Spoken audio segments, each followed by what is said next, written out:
There are certain films that right after you watch them, you begin to replay some scenes in your mind. That's when you realize, oh, that's why that person said this, and that's why this happened. And you immediately want to watch the film again. Well, that brings us to today's episode. This is the Kazdoy Closet.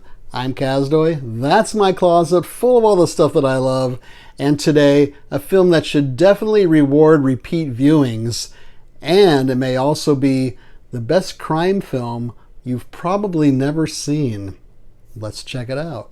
Today's film is Nine Queens from 2000. It's about 2 hours long in Spanish with English subtitles. This takes place in Buenos Aires concerning two minor league con artists who try to swindle a rich stamp collector by selling him a sheet of counterfeit rare stamps known as the Nine Queens. Now that's just the basic plot. There are so many twists and turns here, and it becomes so unpredictable that I want to be very careful about revealing any spoilers. So this should be a short episode, but my purpose here is to have you become aware of this film. There are two main characters. Marcos, he's an experienced small-time crook, and he takes the amateur Juan under his wing and show him the ropes.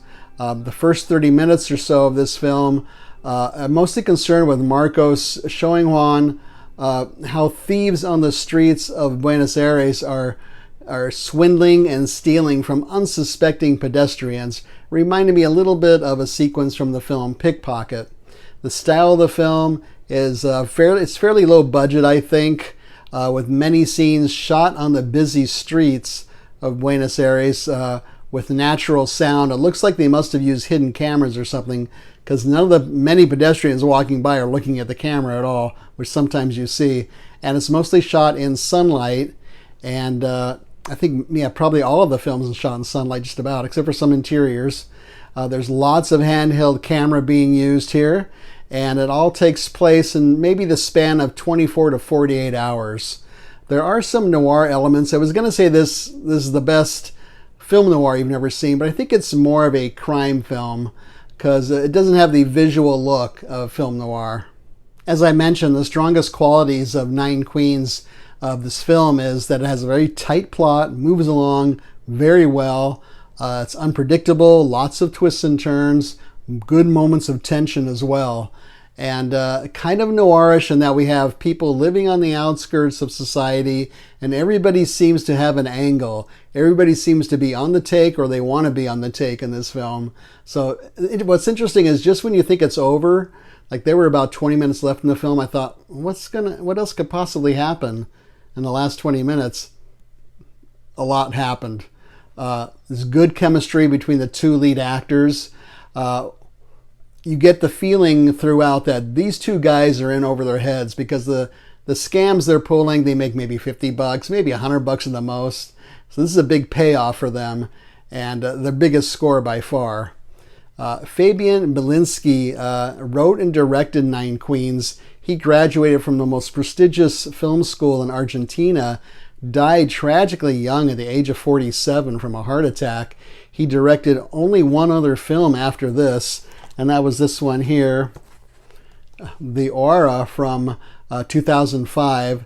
And I became aware of this one because the Czar of Noir, Eddie Muller, either mentioned this in a podcast or somewhere, saying this was a good hidden gem, Argentinian noir film, and he was absolutely right, as he usually is.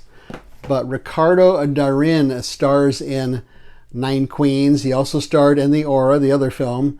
And my rating for Nine Queens, this was really close. It was almost going to be a $5 sign rating. I'm going to go with $4.50 signs for a couple of reasons. One is, one important thing happens that didn't quite make sense to me. And also, visually, it could have been a little bit more expressive, I think. But where can you see Nine Queens? That is a tricky one. I bought this as a used DVD because I had heard about it from watching The Aura. And I don't know, this thing was all messed up. There's all kinds of markings you can see here. Magic marker, somebody wrote on there. So I don't know where this thing came from, maybe from a library or something. But I was surprised it actually played, but it played fine, no problems. It's been on my shelf for quite a while, so I finally said, I got to pull this thing off, and let's see if this really is as good as I'm hoping it would be. There are used copies available. I think you can only find used copies of this on Amazon. You can always rent it, of course. It has been on the Criterion channel before, so maybe it will return. I don't see it streaming anywhere else. And as far as the other one, The Aura goes, this one also, these two are only available on DVD. Boy, talk about two films that could really use at least a Blu-ray, even better, like a nice special edition, so people can rediscover these two films. So feel free to leave a comment or suggestion down below. Is there a forgotten crime film that you would like to make people aware of? You can suggest it or share it there. Leave a thumbs up. Don't leave a thumbs down. Subscribe would be great. Share this with your friends and neighbors. Subscribing is free. Also free is we're on the Letterboxd app under the Kazdoy Closet. There's a link down below in the notes how to get there. That's where we leave brief written reviews of other things we're watching we don't talk about here. Most recently, the films Exuma and The Colossus of New York. What's not free is my ebook is out. It's True Tales from the Teacher Trenches, the ups and downs from 32 years of teaching. And you can get that on Amazon.com, not with the app. And it's for the reading on the Kindle, or if you don't have a Kindle, you can use the Kindle app on the device of your choice, like an iPad or an iPhone. And just stories of what I learned and what I went through, ups and downs of teaching, good, bad, and the ugly from 32 years of teaching English in public high school.